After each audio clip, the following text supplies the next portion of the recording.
Great. Okay, hi, it's James Warda, author, speaker, musician, and I'm here with another episode of Coincidental Conversations with us, Lou Redmond. And Lou has a lot of roles, kind of like myself, and it's exciting because I find, Lou, that a lot of the people I connect with on this journey do have a lot of roles. Uh-huh. I think it's almost like a natural outgrowth of this. Well, there's something there. It speaks to the fact that society wants us to fit in a box and have some like very particular Yeah. role. Like this Yeah. is who you are, Right. right? So when Yeah. have you kind of, I don't say leave society, but when you start to pave your own path that's true for you, it's like there has a lot of complexity, and we have a lot of complexity as humans, and so that might mean different things. It might mean different ways, and the fact of like not having a strict identity is actually freeing, right? Where anything, we're trying to free this identity. And I heard this recently, I forget where, but it's like, do something like that that doesn't have a name. Like whatever you do, like do something where you can't even really name it, and that's because you're doing something that's special. So there's a lot there. I'm glad you I started with really, that. it's funny because for myself, when I was creating my own website, I was author, speaker, and literally I went back and forth. I can't tell you how many times as to whether I was going to put the word musician on there too. Because I thought, well, do those, will people really see that those fit? Will they want to find, will it make sense to them? And at some point I just said, well, it makes sense to me, right? Right. So, you know, Yeah. so, I think the more things that, yeah, is makes it like all who you are. It's like, oh, great. Like I love that you have that, because now like I get a sense of this other side. And it's like that creative side might breed into like all your other work too. So if anything, it's like more telling in that way. Do you know who Derek Sivers is? I do not. He's like a really interesting thought leader in a sense. Although he might not call himself that, he ran a company called CD Baby, sold it like Oh, 10 years ago, gave yeah. all the money. Yeah, I'm sure you might be familiar with it if you've been a musician, but Yeah. he gave all the money to charity. Like he has enough money, and he just writes, and he's just a really thoughtful person. I wouldn't say he's spiritual in the sense of like maybe the people that we talk about, but he is just a really good person. And he just talks about this idea of like always identifying yourself like not identifying yourself as your past, in the sense like he was an entrepreneur, he was this, but he's not anymore, but people introduce him like that now. And so it's like Hmm. you're okay to redefine yourself, and you don't have to be those things that you were 10 years ago. Yeah, I actually use CD Baby a lot, and so that's cool to hear. And it is also funny, just the word spiritual, because I find that so many people who you wouldn't consider spiritual, you wouldn't find their work on the spiritual shelf at the Sure. bookstore, are the most spiritual people you ever meet. Oh yeah. And like Yeah. people who are thought leaders typically would never call themselves thought leaders. It's Right. like a humility to it. Totally. Totally. It's funny how that works. Yeah. Yeah. So, and just for those watching, just some of the roles for Lou are, transformational coach, meditation guide, and I actually came across Lou's work on the Insight Timer app, which is a meditation app, and that I've been using for years. And just again, coincidental conversations.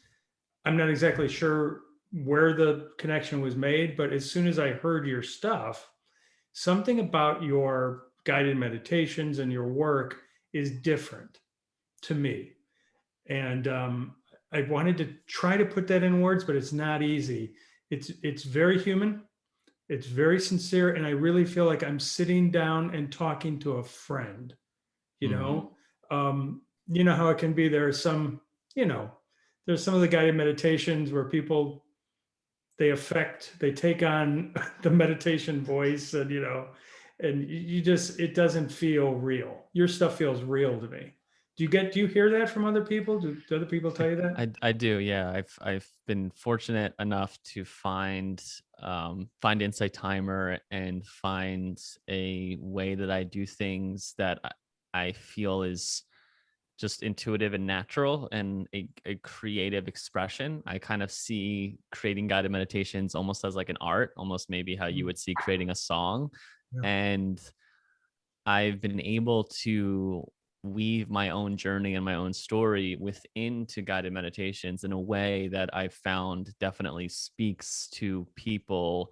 Not that I'm better or worse than anyone else, but there's something that I've been fortunate to find that is unique. So I appreciate that reaffirmation in that. And it's been really cool because I get to go on there and connect with people like you and others and have a conversation, and it feels, and I always, even on my website, I consider myself like a friend on the journey, like we're all on this path. And I'm just I might have walked this way, you're walking that way. And when I'm a teacher that I've did a retreat with, he would say like we just compare notes, like we Mm, compare like we I like that. you went this way, let's say how did it go for you? I like that. And speaking of, it never fails to amaze me. Speaking of coincidences, I was talking with a friend yesterday about how, to me, it's like being on a quest, you know, and you know how you gather your fellowship around you to go on that quest. And Yeah, some people are back there, some people are up here, and it's I interesting. like that. And I know we also share kind of an admiration or we Kyle Cease, who's Yeah, another transformational coach, was a leading Comedy Central comic and brought that to that work. And one of the things that I know he says, which really stuck with me, was when he's talking to others, he's really talking to himself. It's almost like yes. he's really talking to himself, and he's hoping what others hear helps them too. Do you find I that? Man, I feel that's very simpatico. A lot of the things Yeah. that I'm doing, it's like this is something I need, and so I'm assuming it's others need it. Yeah, I didn't know I never heard him say that, so that's cool. Yeah. Yeah.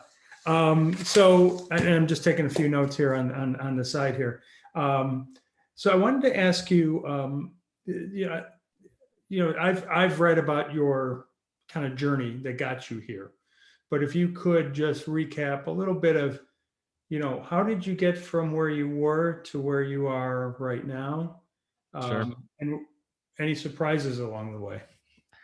Lots of surprises. So I'll just give like a quick, like not necessarily tell my story, and you can kind of ask and poke from there. Yeah. But I was working at a company doing the 9 to 5, drinking and partying a lot, doing that lifestyle, living for the weekend, and it basically hit a low point.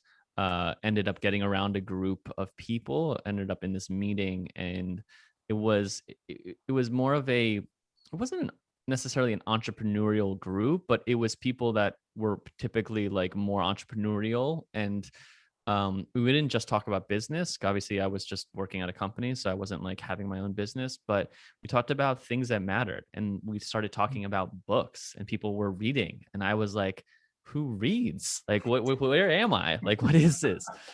And that meeting shifted something in me the first time I went to this, and it met on Fridays at 6 p.m. So it was a time where in the past I'd be on the beach. I lived in San Diego, be on the beach having a margarita right after Friday at work. But I was in this meeting and we were talking about personal development and things that mattered, and it changed my wiring and started like making me look into myself more. And that was the first time I would say I started my journey of personal development. Was not spiritual at that time, in the sense that would not have considered myself that. I would not have even thought much about that, to be honest. This was more just like the, I guess, secular personal development realm. And it was profoundly shifting for me to start my journey. And I had a lot of changes that I was making. The funny thing is, I will say this, even though it wasn't spiritual, I was spiritually growing. Right. And that's where we get into like, it's just a name. So you get into personal development and you're becoming a better person. Like your energy's growing. Like, yeah, you're growing in that sense. So I ended up starting meditation just as a habit of successful people. And this is what everyone does. And it was through the practice of meditation that, and it was really hard at first. I wasn't very committed to it. I did it here and there, pretty normal story. For whatever reason, I'll fast forward a little bit.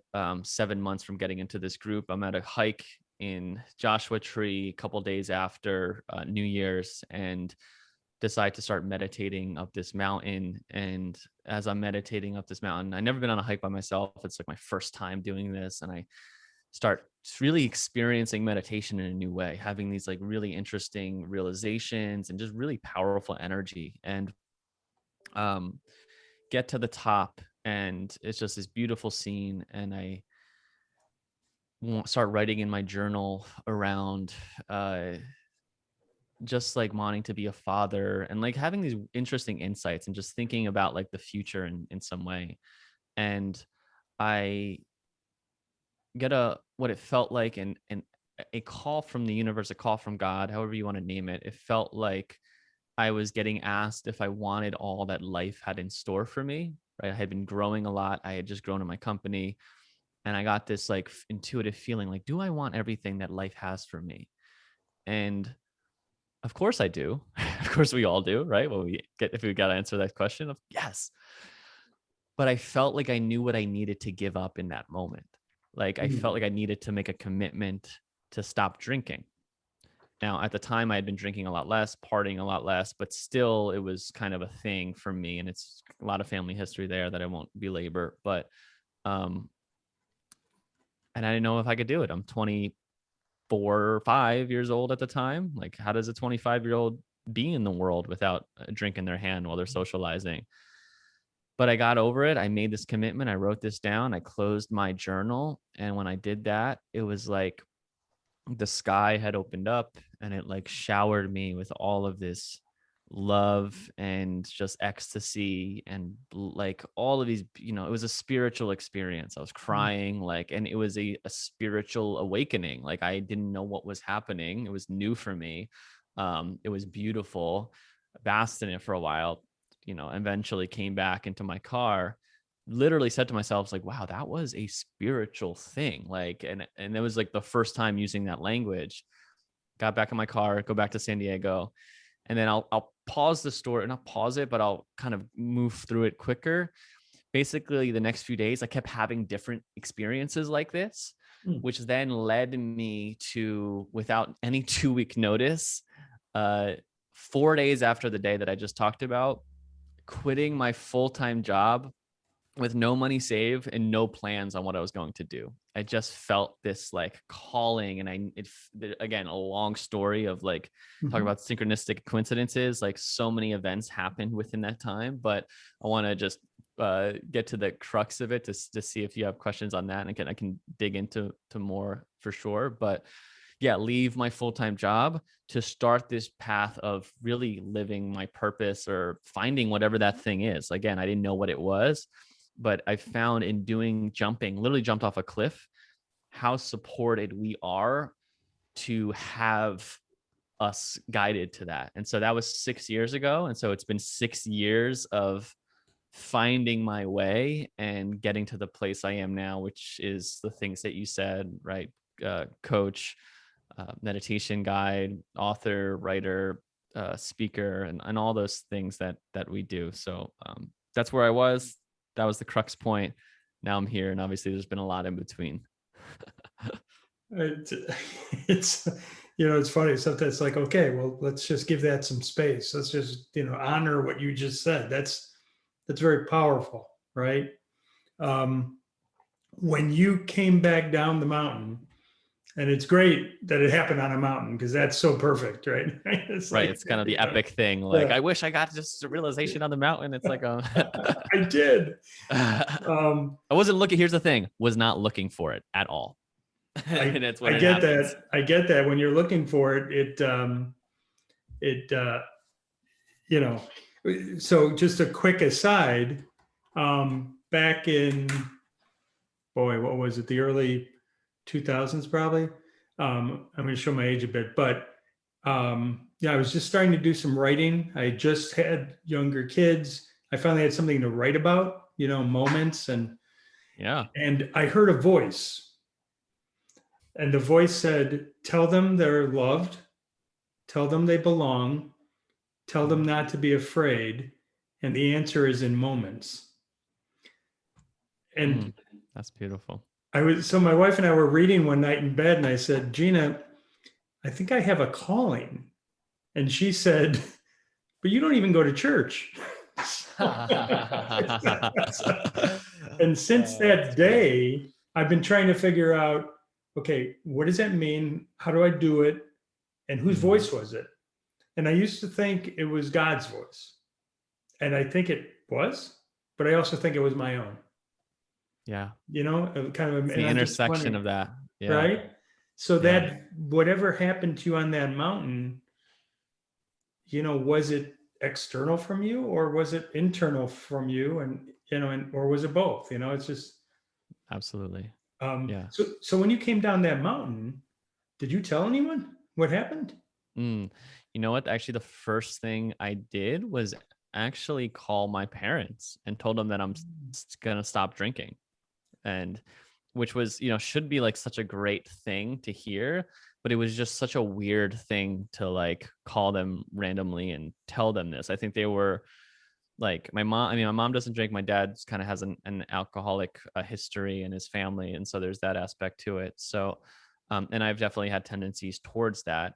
So I think there was yeah, it was weird. I didn't tell anyone about this. I kind of guess I did tell the experience. Like I just had this powerful thing. I'm deciding to quit drinking, and I don't think they probably took me that seriously, if I'm being honest. So yeah, that was the first people I told, and went back to San Diego and trying to process what just happened. But at the same time, it led to like 2 days later having another big realization at this place of actually a place called Self-Realization Fellowship in San Diego. There's these meditation gardens in Encinitas, California. Beautiful, beautiful place overlooking the ocean. It's just gorgeous. And I was meditating there and just having more of these like that was during that I was having the experience of like seeing energy in like everything around me. Like I felt connected to the plants, the trees. Like it was really this beautiful, beautiful experience. Again, like I said, these experiences started to build on each other, which was really interesting. Like it started to build momentum. And then like the highest experience was actually when I actually pressed send on my email, quitting my job to my entire company. And I had this whole other like just really, really wild experience. And this I was so new to this. I didn't have any people that were spirit, like it was a new world. And so it was tough because I didn't have any eldership to like guide me or support me. I kind of had to figure it out what was happening, which posed its own challenges.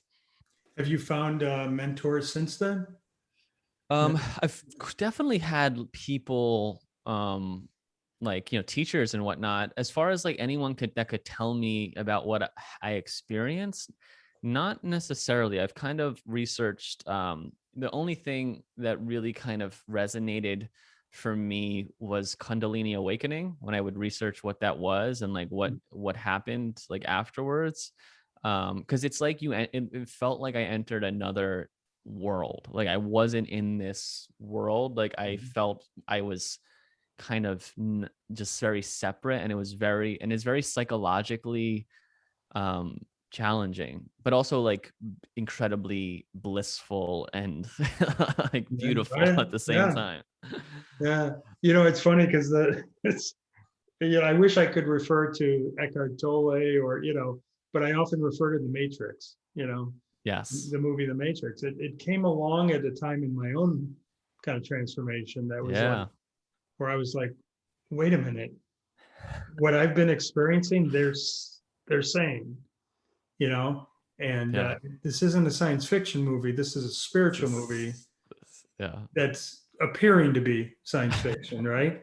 And everything you just described, the energy between things, to me, that's the Celestine prophecy. If you ever read that, Oh, great one, um, man. That was big in the beginning for me too. about just the Force with Star Wars, it's like all That's these it. things that come together.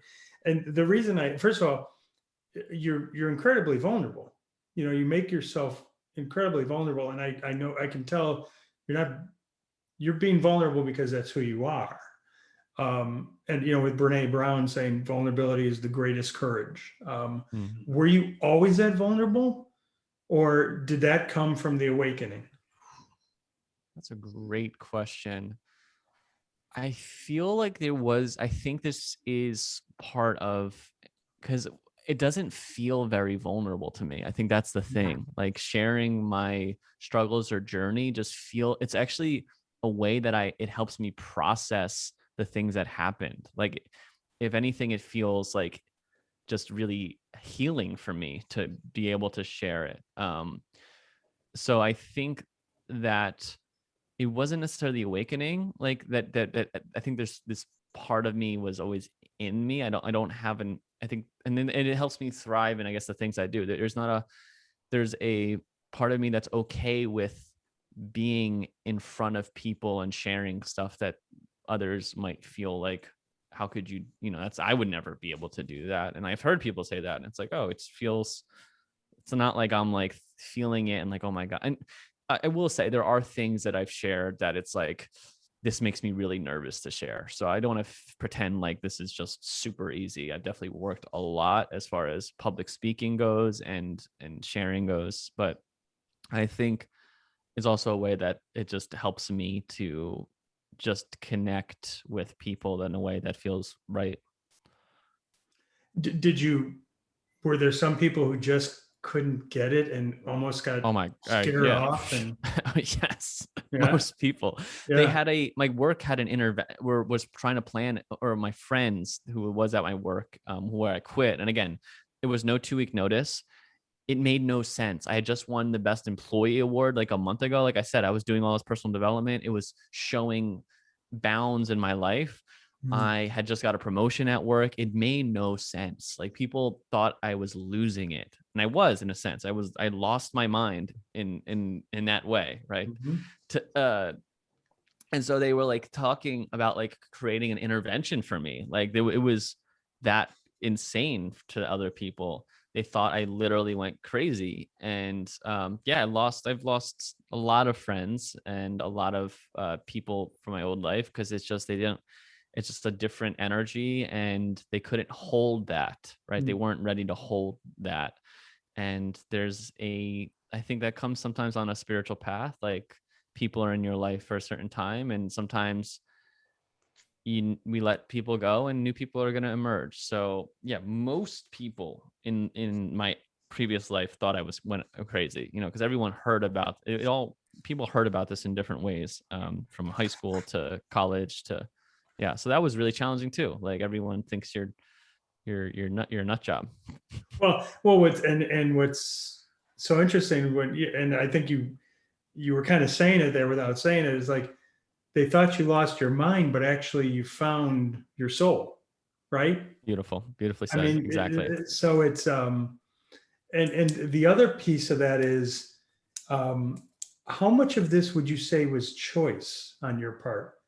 Like I think some people think, well, this just happens, and how much of it did you actually have to choose? Like once you But had that moment, you probably could have gone and had another drink, right? But you chose somewhere in there. it's a great question. I believe that we meet God halfway, we meet the universe Mm. halfway. And I think from that first meeting, I had a moment where I actually went and I sat with myself, like on a little bay in San Diego. It's at nighttime. And like, I remember internally making a decision that like, I need to start making changes in my life. Like, I need to start living more purposefully. I need to like really do something different. Right. And so that meant, not drinking on Fridays because I was going to this meeting, waking up early on Saturday. Oh my gosh, I could feel good just by feeling good, and I can go for a run and I can do these new things. So there was definitely a lot of action, starting to read, um, jumping forward again to, okay, you make this decision. I was just going to take it day by day. That decision was even after I had the powerful experience where I quit my job, which I don't think I could have continued that decision without doing that, like in the environment I was in. That was an incredibly hard first 2 years of like, changing a 10-year extreme habit that I was, really in a sense addicted to. That was really challenging. I probably had 5 drinks in the 2 years on separate times, so I would never have gotten drunk again. That's another story to that. But how to make the will, um, there was a choice of quitting the job, right? Like you have to do it. Like you have the understanding of like, this feels like I'm supposed to be doing this now. It's incredibly scary, incredibly unknown. So easily, what it felt like to me is that if I didn't do this today, right now, it would be another 10 years. It's like you have a portal. Here it is. It's open. This is your time to walk through. It's going to close tomorrow. It's going to close in a week, right? And then you're going to go through the older pattern, maybe get back into your routine. And then 10 years later, oh, I have this portal again. And so I really felt that at that time. And so of course there's will, like there's meeting God halfway. That's like, and the thing with anything around this is you're not, like when you're thinking about facing your fear into something that feels like it's calling you, you are not going to know for sure that it's going to work out. And that's how you know it might be actually a thing that you should follow, because like that's how you practice courage. If I were to know that I would be caught, then it's easy. And then you're rationalizing it. Then you're trying to make it like, okay, well, if I know that I'm going to have this figured out, then I'm going to do it. It's like actually jumping into the unknown is just like Neo, right? Neo didn't know what was going to happen when he took I forget which one it is, red pill, I think it is. I always forget which one actually takes him into the Matrix, but he had to trust. And so there's an energy to that, that I think is definitely, yeah, you're definitely not going to find this path just laying down on your couch for years and just waiting for something, calling something in. Yeah. And it went, so it's been what, 6 years you said since then? Since that decision in that moment. Yep. So if you could go back and talk to that Lou 6 years ago, who had just had that realization, right? Yeah. And had started making those choices, what would you tell him, about what was coming in the next 6 years? I think there's a part of me that, I don't know if am I allowed to curse on this? Yes, you are. Okay. There's a part of me that as I think back looking down on him, all I want to say is like, hell fucking yeah, man. Like, yes, yes. Just like send him so like, this is right. Like, this is right. Nice. Hell yeah. Like, just celebrate. Like, I would just celebrate him. Like, and there's nothing I would want to say to expect, because it's the journey that is the reward. So like, I don't want to tell him how long it'll actually take to like make a semblance of what you're doing. I don't want to, because it was so much fun figuring that out and having the things that happen to support that along the way. So I would just celebrate them and like just affirm that this is the right choice. But so here's the question, because what I have found, I think we talked about this in a previous conversation, it's not an easy journey. No. I mean, there's some tough stuff you got to go through to actually transform.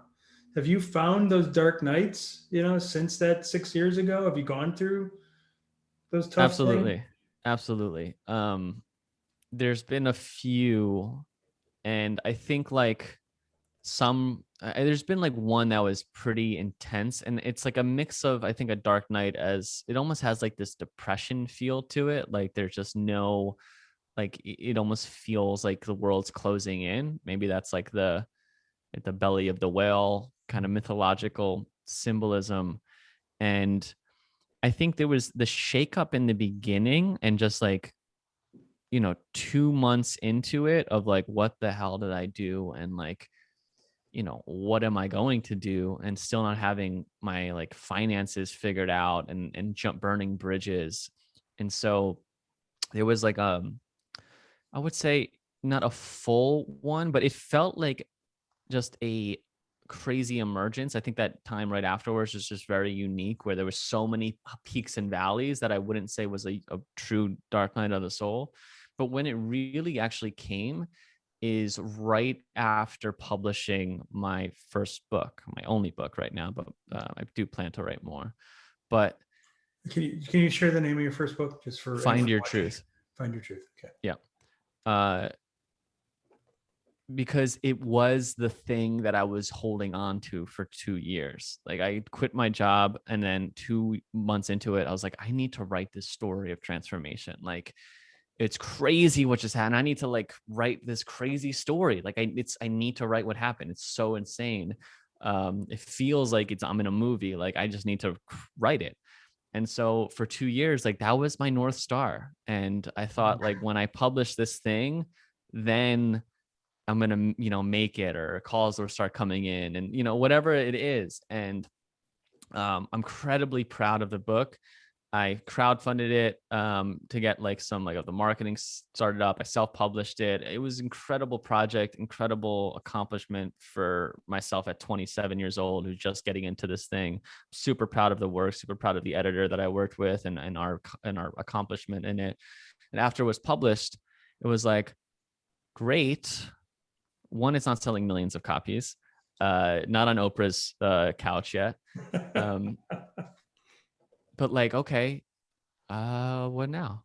Right? Like those engagements, those speaking engagements aren't coming in. Those what now?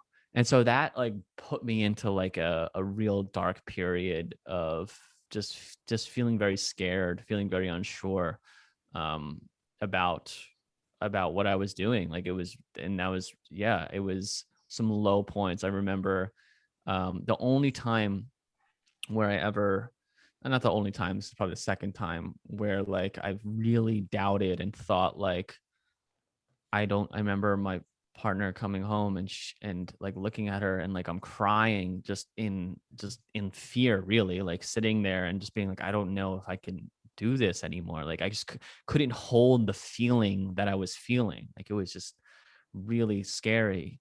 And then synchronistically, coincidentally enough, the next day I was scheduled to have a call with who was to become my I call her an angel, but she was like at first my speaking coach, basically became my life coach, and like my partner in many senses of that, of like just being with me on the journey. I worked with her for 2 years, and it was like an angel. I really believe it. It was like I needed this person at this part of my life, and that started pulling me out of that dark night, started giving me some more direction, and got me. Without her, I would not be where I'm at today. And I do believe that the teacher is ready, the student is ready, the teacher appears, right? Like people come into our life at the right time, for when we need it. And it blows me away to just see that succession of different people that have came in to support me when I really needed it.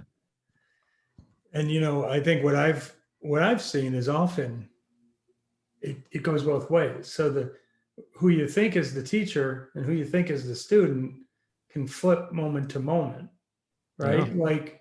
Like you have I do you have conversations with people and you help them and they go, thank you so much, but you get a lot out of it too Oh, yourself? absolutely. Sometimes there are a lot of times when I'm working with people one-on-one, they're kind of sometimes mirroring things that, oh yeah, I need to work on that too, or I'm working on that too, right? And so absolutely, I think it goes both ways for sure. So getting talking about meditation just specifically because I've heard this a lot lately. I've heard from people who you say, "Oh, do you meditate?" and they'll get this look on their face like, "Oh, I tried it, but ooh, like Yeah. like something bad happened." Like Mm, they just don't feel they can do it, and they don't even want to try to do it again. Do yeah. you hear that? And what do you think is going on with that? I tend to like speak to a lot of the converted already. I don't. Well, I guess I use the work in schools. I get that, and I think because I haven't been as much in schools over COVID that I haven't heard it as much recently. But I think my answer is to find one. I think that yes, maybe it bring up some uncomfortable things for people, and there might be a resistance to that, of like, especially if someone hasn't felt into their body, or is, letting some new emotions come up. Could be scary, could be, uncover old traumas or wounds. And so that can be a detracting force, even though that's, a healing process trying to happen. But for the most people that are just like, yeah, I tried it and it's boring and I think all the time and I just want to think about what I'm doing for the day. I think having a intention and why, even if you don't know what it's going to give you, maybe thinking of like, what do you want it to give you, right? You hear it gives you more peace, calm, productivity, less stress. Like there's all these things that you hear about meditation, but like, what is it for you? Like, what do you want meditation to do? And just using that as an intention. Like for me, honestly, when I started, it was because successful people were doing it. And like, I wanted to be more successful. And so like, I was trying it because my reason was, maybe this will help me be more successful, right? Rather than just like, there's a million things that this thing could help, and I'm just kind of going to see if I can get any of them. So like maybe picking one of those things, like, yeah, I would love to be more calm, and keeping that as like the one thing and seeing what emerges from, practicing and believe. And also, like, everyone still struggles with focusing on it, right? Even like me, and we're not, it's not, it doesn't stop. So like that's very normal. So just normalizing that there's no right way to do it. Sitting and actually doing it is the right way. And another thing that helps is, if you know someone else that's trying to get into the practice, or having a group, right? Having it be in your environment in a way, like not that you have to find like a spiritual meditation group, but you can just be with, hey, I'm trying to maybe pick this up, or someone else is picking this up, and like, hey, do you want to just talk about it with each other every week? Or do you want to like, hey, I meditated 8-10 minutes today, like accountability. So you're kind of bringing some of that in. Um, yeah. And then find it like, trying different, all these different apps, and they all have a different, style or teachers on them. And so there's just like, I think different styles speak to different people. And so in the beginning, using guided meditations, I remember my first, few months meditating, I did Oprah and Deepak's like 21-day thing that they do in November. And I found that was helpful. So like finding things that call to you, and getting guidance and support. But it's very normal to feel like you didn't do it right, or it's not for you. And you don't want to be like a zealot, like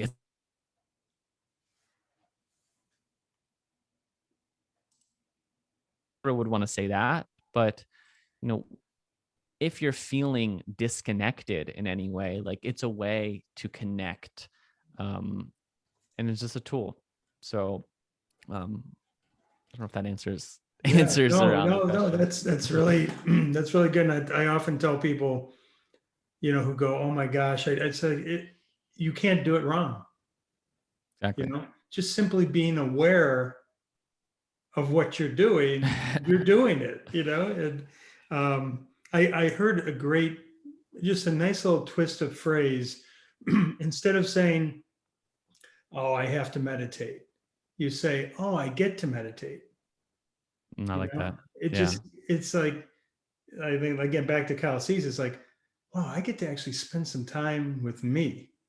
Mm, When do we actually get to spend time with ourselves? very You know, unique. Yeah. and of course, but that can lead to that fear and, oh my God, what am I going to find when I get there? You know, Sure. Going through the haunted forest. You know, um, a couple things that just came up in terms of like expectations and outcomes, because it's funny when you were talking about, I just finished my book and where are the speaking engagements? Hmm. I find that often, in what I do. Like I just recorded some songs in the studio, and I'm like, all right, I'm not opening for Shinedown this weekend, or it's like, when is that going to come? And I personally find that when I get focused on the outcome, things don't work well for me. Mm. When I just do it because I love it, that's when things happen. Do you find that too?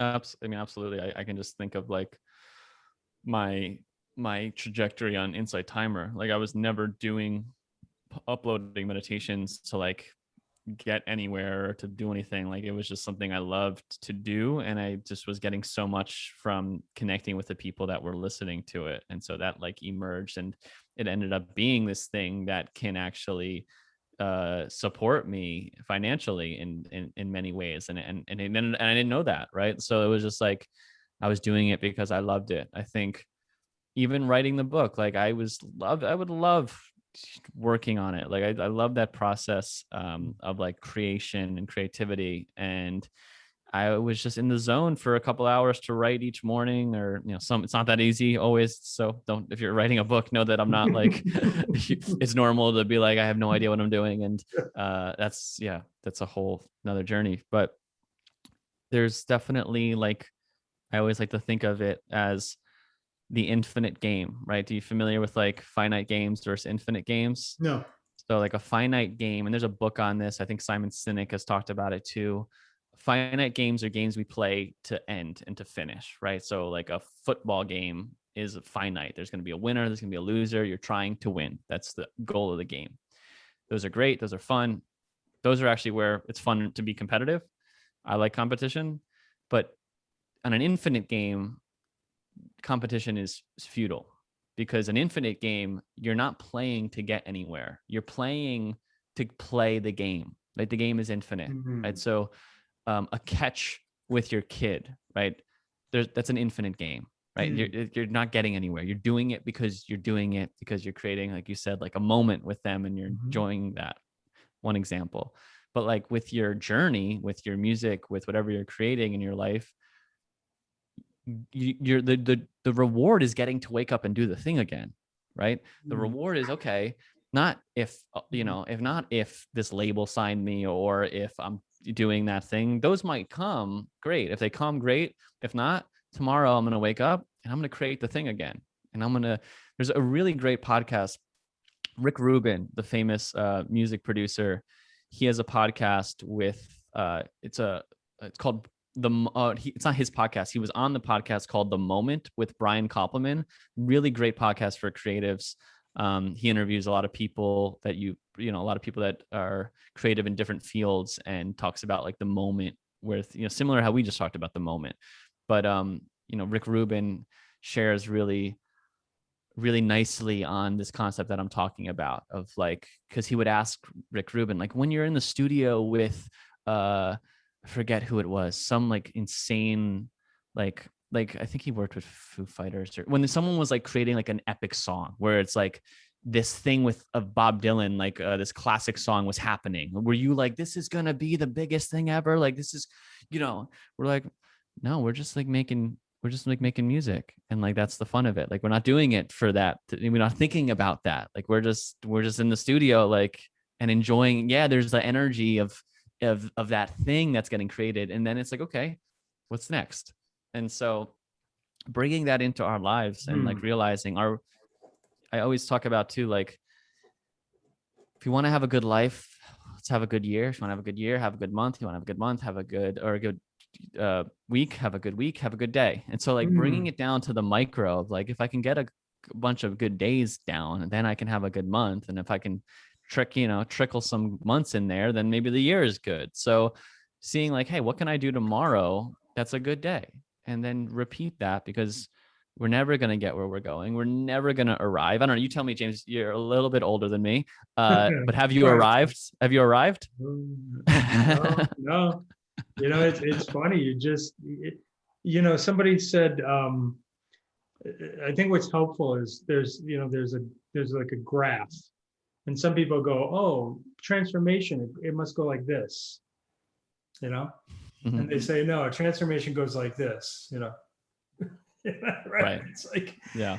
and that's a really good point. It's like, what's the point, right? Like, what is really the point of all this, of transformation? And if somebody asked me, I'd say I just want to be a better person. I want to Totally. serve others better, and Yeah. there is some truth, like, that I want to be part of. I don't know. How about you? Like, what's the point for you?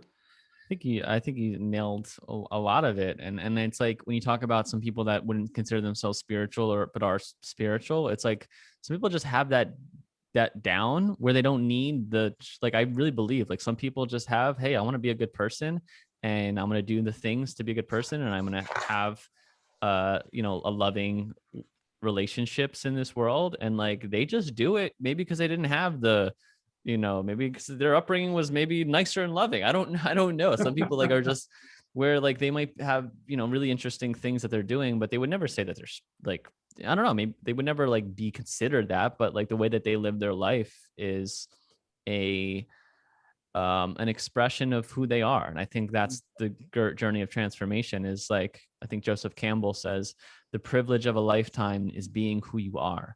So it's like a self-knowledge of like knowing, okay, what is my soul? Like, what is like the part of me that's connected to something greater? And like, what is that? So it's like a self-knowledge. And how do and in that process that we open our hearts and we feel more love. Like it's very like to feel the energy of like pure love, not like needing another, but just love. It's like, oh, so beautiful. It's like, who would not want to feel that? Right. So transformation helps us to just feel better, right? So in that way, it's like, yeah, we serve others, but we are just a greater ball of energy to like in some way. We just have more energy going through us. Not to say that it happens all the time, but yeah, it's just it's meaningful too, right? Like there's not, life is inherently, so much things is meaningless, right? We're attaching meaning to everything. So like we find meaning in the truth, right? In seeking truth and whatever that is. And that's the seeking is the meaningful part of it. Yeah, it's because it's like you go from loving to being love. You go Yes. from wanting to find the truth to being the truth, Mm, right? And it's like what you just said was transfer. This was really struck me. You said transformation helps us feel better, and I have was it Tole who said what you resist persists? I think some big name. one Yeah. of them, one of those, one of the greats, or I saw it in the Matrix. I don't know, but so much of this I have learned is about surrender and acceptance and letting go. You don't have to have all the answers, right? And feeling the feelings you never wanted to feel. Mm-hmm. Yeah. It's like I've been talking to some people lately. It's like they're just not sure why they keep looping back. And it's like I think it's part of it is there's feelings in there. There's feelings in there that they want to be felt, but we do everything not to Absolutely. feel them, like have a drink or smoke or whatever it is, have something to eat. um, so Right. so that's It's like we um, want we want the happiness, but we don't want the guilt, right? So its own way. Like it's, I'm human. Wow, I'm feeling shame. I'm human. I'm feeling sadness, yep. regret. Oh, look at that. I get to play that note today. Right. It's like you watch, Michael Singer's talked about this, watching a movie. It's like you watch a movie that like, has this really sad soundtrack, you cry and like, you enjoy that movie, right? You leave and then you get to watch, you're like, oh, let's watch it again. Like that was an amazing movie. But when it happens to you, right, you resist it, right? You're just that Mm. movie, right? You're in that scene of right, whatever those notes are, like you're in that. So like seeing it as oh, this is me watching that movie in my own life. Oh, okay, that's beautiful. That's beautiful. I can feel that. you know um,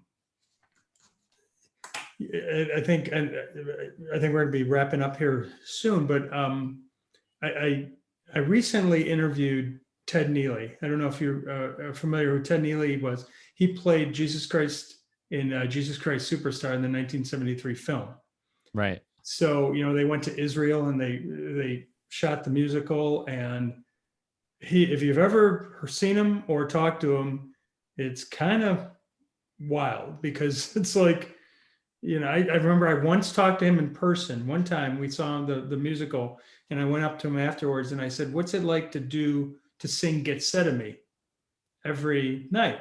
And Get Set of Me, Sure. Jesus was in the garden before he, went through everything. He's like, "I don't want to do this. This really sucks. I don't want to do this." He didn't use those words, but and when I asked Ted that, he said, "It's a journey every night."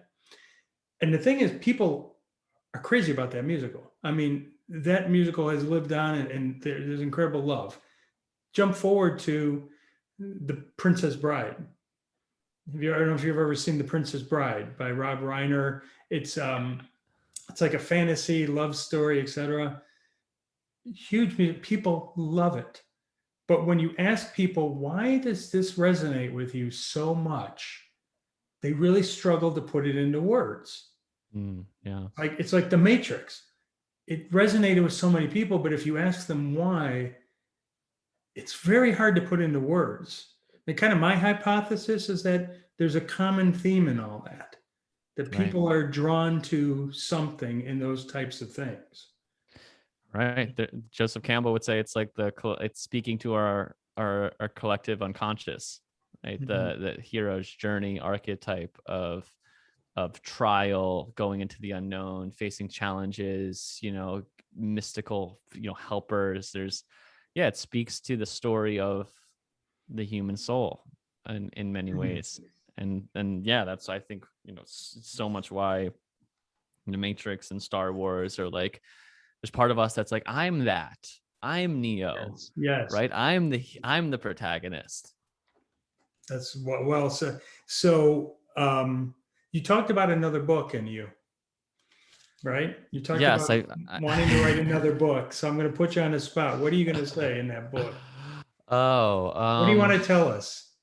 you know what, James? I've started working on another book a couple different times, wrote a bunch, and I started to put a lot of it into actually my courses on Insight Timer, Mhm. because right now I feel like that's where I'm serving the most people and that's where I'm having the most impact. So instead of making something a book, I ask myself, how do I make this a course? Because that's where the energy is going. And so I've kind of paused myself on like, okay, let's get another book. And then right now I'm just working on creating more connections and growing platform. Um, so that's kind of where I'm at on it. And I have no doubt I have lots of more creativity in me, and we all do, I believe. Um, so I don't exactly know what the actual like that will look like the next thing comes out. But I appreciate the challenge on it. No, you know what I was kind of being facetious there, but because I wrote my first book back in 2001. Yeah. I still have not written my second book. I've done it, I've started it 2 or 3 times, but what I found is that I wasn't doing it because I wanted to do it, Mm, that I was passionate about it. I was yeah. doing it because I thought I should write a second book. Yeah. So instead of writing a second book, I write songs. I record just like you. Is there any other art that you do? So you write any other kind of art that you do, I, like poetry or yeah, I guess it's technically paint? writing, but I do some spoken word poetry. Those come out. I know as I come out, I have probably about 6 to 8 that are. I used to do like would go to open mics and like Hmm. perform them, which would be Yeah, fun. And I've also gotten to share some of that on Insight Timer, which is really cool. So I was going to yeah, ask I you where we do. could hear it. Yeah, I do. If you want to look up one called Greatness is a Whisper, that's definitely my most.